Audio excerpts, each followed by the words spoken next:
ಈ ಮುದ್ರೆ ಮಾಡೋದ್ರಿಂದ ನಮ್ಮ ಡಯಾಬಿಟಿಸ್ ಕಡಿಮೆ ಆಗುತ್ತಾ? ಜೀರ್ಣಕ್ರಿಯೆಗೆ ಉತ್ತಮ ಯೋಗ ಮುದ್ರೆನ? ಹಲ್ಲು ನೋವು ಕೂಡ ಇದರಿಂದ ಕಡಿಮೆ ಆಗುತ್ತಾ? ಹಾಗಾದರೆ ಯಾವ ಮುದ್ರೆ ಅದು? ಎಲ್ಲ ಮಾಹಿತಿಯನ್ನು ನಾನು ಈ ವಿಡಿಯೋದಲ್ಲಿ ತಿಳಿಸ್ಕೊಡ್ತೀನಿ. ವಿಡಿಯೋನ ಕೊನೆ ತನಕ ನೋಡಿ. ನಾನು Shruti. Welcome back to Shruti YouTube channel. I hope ನೀವೆಲ್ಲ ಚೆನ್ನಾಗಿದ್ದೀರಾ ಅಂತ ಅಂದ್ಕೊಂಡಿದ್ದೀನಿ. ನಾನು ಕೂಡ ತುಂಬಾ ಚೆನ್ನಾಗಿದ್ದೀನಿ. ಸ್ನೇಹಿತರೆ, ಯೋಗ ಮುದ್ರೆ ಡೇ 6. ಇವತ್ತು ಚಿಕಿತ್ಸಾತ್ಮಕ ಮುದ್ರೆಗಳು 2ನೇ ದಿನ.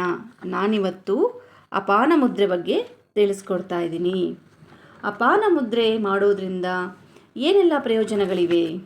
ಅಪಾನ ಮುದ್ರೆ ಅಂದರೆ ಏನು? ಅಪಾನ ಮುದ್ರೆಯು ಕೈ ಬೆರಳುಗಳಿಂದ ಮಾಡುವ ಒಂದು ವಿಶೇಷ ಯೋಗ ಮುದ್ರೆಯಾಗಿದ್ದು, ಇದನ್ನು ಶುದ್ಧೀಕರಣ ಮುದ್ರೆ ಹಾಗೂ ಜೀರ್ಣಕ್ರಿಯೆ ಮುದ್ರೆ ಅಂತಲೂ ಕೂಡ ಕರೆಯಲಾಗುತ್ತೆ. ಇದು ನಮ್ಮ ದೇಹದಲ್ಲಿನ ವಿಷಕಾರಿ ತ್ಯಾಜ್ಯಗಳನ್ನು ಹೊರಹಾಕಲು ಹಾಗೂ ಜೀರ್ಣಾಂಗ ವ್ಯವಸ್ಥೆಯನ್ನು ಬಲಪಡಿಸಲು ಅತ್ಯಂತ ಪರಿಣಾಮಕಾರಿಯಾದ ಒಂದು ಯೋಗ ಮುದ್ರೆಯಾಗಿದೆ. ಸ್ನೇಹಿತರೆ, ಈ ಯೋಗ ಮುದ್ರೆ ದೇಹದಲ್ಲಿರುವ ಹಾನಿಕಾರಕ ಟಾಕ್ಸಿನ್ ಅಂಶಗಳು ಅಂದರೆ ವಿಷಕಾರಿ ಅಂಶಗಳನ್ನು ಹೊರಹಾಕುವ ಮೂಲಕ ನಮ್ಮ ಮೂತ್ರಪಿಂಡದ ರಕ್ಷಣೆಯನ್ನು ಮಾಡುತ್ತದೆ.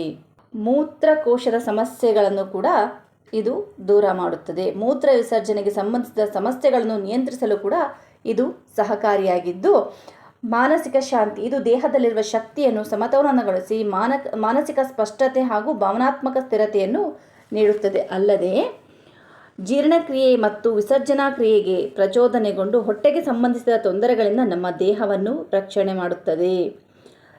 ಹಲ್ಲು ನೋವು ಕೂಡ ಇದರಿಂದ ಶಮನಗೊಳ್ಳುತ್ತದೆ. ಸ್ನೇಹಿತರೆ, ಡಯಾಬಿಟಿಸ್ ಇರೋರು ಈ ಮುದ್ರೆಯನ್ನು 30 ನಿಮಿಷಗಳ ಕಾಲ ಮಾಡಿ, ನಂತರ ಪ್ರಾಣ ಮುದ್ರೆಯನ್ನು ಒಂದು 10 ನಿಮಿಷ ಮಾಡಿ, ಕಪಾಲಭಾತಿ ಪ್ರಾಣಾಯಾಮದ ಜೊತೆಗೆ ಮಂಡೂಕಾಸನವನ್ನು ಮಾಡಿದರೆ ರಕ್ತದಲ್ಲಿರುವಂಥ ಸಕ್ಕರೆಯ ಅಂಶ ಔಷಧಿಯ ಸಹಾಯವಿಲ್ಲದೆ ಕಡಿಮೆಗೊಳ್ಳುತ್ತದೆ. ಸ್ನೇಹಿತರೆ, ಇಷ್ಟೇ ಅಲ್ಲದೆ ಬಿಕ್ಕಳಿಕೆ, ಕೈಕಾಲು ಉರಿ ಮೂತ್ರ, ಹೃದಯದ ಉರಿಗಳನ್ನು ಕೂಡ ಇದು ಶಮನಗೊಳ್ಳುತ್ತದೆ. ಇದು ಹೆಚ್ಚು ಪರಿಣಾಮಕಾರಿಯಾಗಬೇಕು ಅಂದರೆ ಈ ಮುದ್ರೆ ಅಭ್ಯಾಸ ಮಾಡಿದ ನಂತರ 10 ನಿಮಿಷ ಪ್ರಾಣ ಮುದ್ರೆ ಮಾಡೋದ್ರಿಂದ ಈ ಮುದ್ರೆ ಬಹಳ ಪರಿಣಾಮಕಾರಿಯಾಗಿದೆ.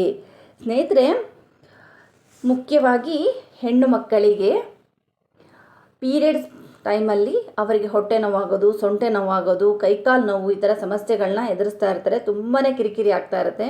ಅಂತಹ ಹೆಣ್ಣುಮಕ್ಕಳು ಒಂದು 15ರಿಂದ 20 ನಿಮಿಷ ಅಪಾನ ಮುದ್ರೆ ಮಾಡೋದ್ರಿಂದ ಮಹಿಳೆಯರಲ್ಲಿ ಇರುವಂತಹ ಮುಟ್ಟಿನ ಸಮಯದಲ್ಲಿ ಉಂಟಾಗುವ ನೋವು, ಸೆಳೆತ ಎಲ್ಲವೂ ಕಡಿಮೆಯಾಗುತ್ತದೆ. ಇಷ್ಟೆಲ್ಲ ಉಪಯೋಗಕಾರಿ ಇರುವಂತಹ ಈ ಮುದ್ರೆ ಮಾಡೋದಾದರೂ ಹೇಗೆ? ಸ್ನೇಹಿತರೆ, ನಮ್ಮ ಹೆಬ್ಬೆರಳಿನ ತುದಿಯೊಂದಿಗೆ ಮಧ್ಯದ ಬೆರಳಿನ ತುದಿ ಹಾಗೂ ಉಂಗುರದ ಬೆರಳಿನ ತುದಿಯನ್ನು ಮೃದುವಾಗಿ ಸ್ಪರ್ಶಿಸಿದಾಗ ಆಗುವ ಮುದ್ರೆಗೆ ಅಪಾನ ಮುದ್ರೆ. ಕಣ್ಮುಚ್ಚಿ ದೀರ್ಘವಾಗಿ ಉಸಿರಾಡುತ್ತಾ ಈ ಮುದ್ರೆನ ಪ್ರತಿದಿನ 30ರಿಂದ 45 ನಿಮಿಷಗಳ ಕಾಲ ಅಭ್ಯಾಸ ಮಾಡೋದ್ರಿಂದ ಆರೋಗ್ಯಕರ ಜೀವನವನ್ನು ನಡೆಸ್ಬೋದು. ದಯವಿಟ್ಟು ಗಮನಿಸಿ, ವಾಂತಿ ಹಾಗೂ ಅತಿಸಾರದಂತಹ ತೊಂದರೆ ಇರೋರು ಈ ಮುದ್ರೆನ ಮಾಡಲಿಕ್ಕೆ ಹೋಗಬೇಡಿ. ಸ್ನೇಹಿತರೆ, ನನ್ನ ಈ ವಿಡಿಯೋ ನಿಮಗೆ ಇಷ್ಟ ಆಗಿದರೆ ದಯವಿಟ್ಟು ನನ್ನ ವಿಡಿಯೋಗೊಂದು ಲೈಕ್ ಮತ್ತು ಶೇರ್, ಕಮೆಂಟ್ ಮಾಡಿ. ಈ ವಿಡಿಯೋ ನಿಮಗೆ ಏನಾದರೂ ಉಪಯುಕ್ತವಾಗಿದೆ ಅಂತಂದರೆ ದಯವಿಟ್ಟು ನನ್ನ ಚಾನಲ್ನ ಸಬ್ಸ್ಕ್ರೈಬ್ ಮಾಡಿ. ಮುಂದಿನ ಮುದ್ರೆಯೊಂದಿಗೆ ಮತ್ತೊಂದು ವಿಡಿಯೋದಲ್ಲಿ ನಿಮ್ಮನ್ನು ಭೇಟಿಯಾಗ್ತೀನಿ. ಅಲ್ಲಿವರೆಗೂ ಎಲ್ಲರೂ ಖುಷಿಯಾಗಿರಿ. ರಾಯರ ಆಶೀರ್ವಾದ ನಿಮ್ಮೆಲ್ಲರ ಮೇಲೆ ಇರಲಿ ಅಂತ ಹೇಳ್ತಾ ಇವತ್ತಿನ ಈ ವಿಡಿಯೋನ ಮುಗಿಸ್ತಾ ಇದ್ದೀನಿ. ನಮಸ್ಕಾರ.